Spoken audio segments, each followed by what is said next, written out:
Sayak Chakraborty. Sayak Chakraborty park স্ট্রিটের একটা বিখ্যাত রেস্টুরেন্টে গিয়েছিল, সেখানে তার বন্ধুদের সাথে অলিপপ রেস্টুরেন্ট, এবং সেখানে গিয়েছে মাটন স্টেক অর্ডার করেছিল। আর তাদেরকে নাকি অভিযোগ অনুযায়ী ভুলবশত বিফ পরিবেশন করা হয়, এবং সায়ক জানান যে তারা না জেনে কিছুটা খেয়ে ফেলার পর ওয়েটার যখন দ্বিতীয়বার একটি প্লেট নিয়ে আসে তখন তারা বুঝতে পারে আগেরটি মাটন ছিল না। সায়কের প্রতিক্রিয়াটা ছিল এই রকম যে ভিডিওতে সায়ককে দেখা যায় প্রচণ্ড ক্ষুব্ধ হতে। তিনি নিজের ব্রাহ্মণ পরিচয় দিয়ে ধর্মীয় অনুভূতিতে আঘাত লাগার কথা জানান, এবং তিনি এটাও জানান যে সেই ওয়েটারকে যে আপনি কোন ধর্মের, আপনি কি মুসলিম, তাহলে আপনাকে যদি আমি শূকরের মাংস খাইয়ে দিই তাহলে কেমন লাগবে। তারপরে আমি বলবো আইনি এবং রেস্টুরেন্টের পদক্ষেপ কী। পুলিশি অভিযোগ যে সায়ক পার্ক স্ট্রিট থানায় অভিযোগ দায়ের করেন এর পরেই, যার ভিত্তিতে শেখ নাসিরউদ্দিন নামক জনিক ওয়েটারকে গ্রেপ্তার করা হয়। অলিপপের ক্ষমা প্রার্থনার আরেকটা সিন আমরা দেখতে পেয়েছি, সেটা হচ্ছে ঘটনার পর অলিপপ কর্তৃপক্ষ সোশ্যাল মিডিয়ায় একটি আনুষ্ঠানিক বিবৃতি জারি করে একে অনিচ্ছাকৃত ভুল বলে বর্ণনা করেছেন এবং ক্ষমা চেয়েছেন। অভিযোগ প্রত্যাহার। সায়ক পরবর্তীকালে পুলিশি অভিযোগ তুলে নেওয়ার কথা জানান এবং নেতিবাচক প্রতিক্রিয়ার জন্য দুঃখ প্রকাশ করেন। এবার সোশ্যাল মিডিয়ার বিতর্কিত দিকগুলো আমি তুলে ধরবো। যেমন অনেকেই বিভিন্ন টলিউডের বড় বড় শিল্পীরা বা সায়কের সঙ্গে যারা কাজ করেছে তারা পর্যন্ত সায়কের এমন বিতর্কিত ঘটনা নিয়ে তারা কি সায়ককে সাপোর্ট করছে নাকি কি করছে, নাকি ধুয়ে দিল, সেটা আমি বলি। রাহুল অরুণোদয় ব্যানার্জি, তার বক্তব্য হচ্ছে অভিনেতা রাহুল সায়কের এই ভিডিও করাকে রাজ্যের শান্তি নষ্ট করার চেষ্টা বলে সমালোচনা করেছেন। এবার নেটিজেনদের মতামত, কেউ কেউ বলছেন অলিপপ দর্শকের পর দর্শক নাকি গোমাংস এবং পোর্ক পরিবেশন করে, যেখানে মাটন অর্ডার করার সময় বাড়তি সতর্কতা থাকা উচিত ছিল, এটা নেটিজেনদের মত। এবার সাম্প্রদায়িক রং, অনেকেই অভিযোগ করেছেন যে সাধারণ একটি সার্ভিস ভুলকে সায়ক সাম্প্রদায়িক রূপ দেওয়ার চেষ্টা করেছেন, যদিও সায়ক পরে তা অস্বীকার করেন। দেখো, রেস্তোরাঁগুলোতে মেনু কার্ড ভালো করে দেখে নেওয়া উচিত, এবং বিশেষ ধর্মীয় বিধিনিষেধের আরোপ থাকলে অর্ডার করার আগে সতর্কতা অবলম্বন করা উচিত বলেই আমার মনে হয়। এবং আমার এই ভিডিও শেষে কিছু কথা বলাটা জরুরি বলে মনে হলো, তাই আমি বলবো। দেখুন, অনেকেই বলছে এই সায়ক নাকি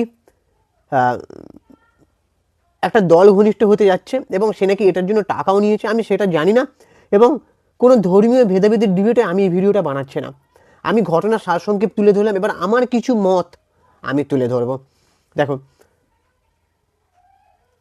আমার নেতাজির একটা কথা না খুব মনে পড়ে, যে নেতাজি একটা সময় বলেছিলেন যে আমার টিমে বিভিন্ন ধর্মের মানুষ থাকে, তার মধ্যে হিন্দু, মুসলিম, শিখ। নেতাজির দলের যে সহকর্মীটা ছিলেন হাবিবুর রহমান, আমার একটা ঘটনা নেতাজির মনে পড়ে যে নেতাজিকে একটা মন্দির প্রাঙ্গণে উদ্বোধনের জন্য ডাকা হয়েছিল, যে নেতাজি আজাদিনের সৈন্য হিসেবে সেখানে বক্তৃতা দেবেন। সেখানে মন্দির প্রাঙ্গণের যে সভাপতি তিনি বলেছিলেন শুধুমাত্র নেতাজিকে আসতে, কিন্তু নেতাজি বলেছিলেন কেন, আমি যদি আজাদিনদের একজন দেশপ্রেমী হিসেবে যাই, দেশ কি বলবো বীর যোদ্ধা হিসেবে যদি যাই, সেখানে তো আমার টিমের লোকরা কি দোষ করলো, তাহলে তারাও যাবে। তো সেই মন্দির প্রাঙ্গণের সভাপতি লাস্ট পর্যন্ত পারমিশন দিয়েছিলেন। সো এখানে কি কোনটা বড়, মনুষ্যত্ব বড় না ধর্মীয় ভাবাবেগটা বড়, কোনটা? আর এই ধর্মীয় উস্কানিমূলক জিনিসটা অনেক জায়গাতেই চলছে, যার জন্য প্রচুর মানুষের ক্ষতি হচ্ছে। আর বাংলাদেশেও তো এমন একটা ঘটনা ঘটলো, সেটা যেমন তীব্র নিন্দা করেছিলাম, এটারও তীব্র নিন্দা করব, যে এই গরিব ওয়েটারকে তার পেটে লাথি মারাটা কি খুব দরকার ছিল? দেখো, ভুল হয়েছে, আমি মানছি ভুল হয়েছে, কিন্তু তা বলে এটাকে যে এইভাবে করতে হবে। আর অনেকেই বলছে নাকি সায়কের নাকি কোনো খেয়ে দিয়ে কাজ নেই, তার কন্টেন্টের অভাব, সে নাকি এখন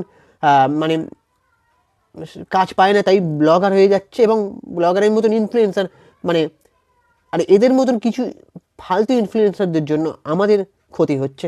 যেমন আমরা ভালো ভালো কন্টেন্ট তুলে ধরার চেষ্টা করছি যেগুলো মানুষ দেখতে চায় না। এরা একটা রেস্টুরেন্টে গেল, কোথায় কি একটা ব্লগ বানিয়ে দিল, যা তা বললো, হয়ে গেল। সায়ক এই ভিডিওটা করেছে, ঠিক আছে, অনেক সময় ভিডিওতে যা হয় রিয়েলি তাই হয় না, কিন্তু সেটার জন্য গিয়ে কমপ্লেন করার কি খুব দরকার ছিল? মানে হয়তো এমন একটা জিনিস করা যেতে পারতো যে যেখানে মানে অনেকেই বলছে যে ওই রেস্টুরেন্টে, মানে এমন একটা রেস্টুরেন্ট থাকে যেখানে বলা থাকে যে বিফ পাওয়া যায়, তাহলে জেনে শুনে কি তিনি সেই রেস্টুরেন্টে গেছিলেন? সেই প্রশ্নটা আমার রইল। তারপরে ওই ওয়েটার হতে পারে সে একটা গরিব ফ্যামিলি থেকে বিলং করছে, তাই না? রেস্টুরেন্টের মালিক বড় লোক হতে পারে, কিন্তু সেই যে ওয়েটার, তার ফ্যামিলি, তার কি অবস্থান, তার হতে পারে তার একটা মানসিক যন্ত্রণা চলছে সংসার চালাতে গিয়ে, বা ধার দেনা জর্জরিত, তাই জন্য তাকে চাপে পড়ে কাজ করতে হচ্ছে। তারপরে ফ্যামিলির কেমন অবস্থা সেগুলো জেনে শুনে তার উপর এরকমটা করা উচিত ছিল। মানুষ মাত্রেই ভুল হয়। আর আজকে বলতে নেই, আমাদের যে কোনো ধর্মেই কিন্তু এই যে মাংস খাওয়াটা তো আমি মনে করি মানে উচিতই নয়। যে কোনো মানুষের যে কোনো মাংসই খাওয়া উচিত নয়, কিন্তু এটা যুগ যুগান্তর ধরে চলে আসছে। আর তাই আজকে মানুষ এই জিনিসটাকে স্যাক্রিফাইস করতে পারবে না। আমি এখানে মনুষ্যত্ব নিয়ে কথা বলছি, কোনো মানে ভিডিওর সাথে নিরপেক্ষভাবে কথাও কিন্তু বলছি না। আমি এখানে মনুষ্যত্ব নিয়ে কথা বলছি। আজকে যদি ধরা যাক এমন একটা জায়গায় একটা কত গরিব লোক কাজ করছে, তাই না? সে হতে পারে ছোটোখাটো ভুল করেছে।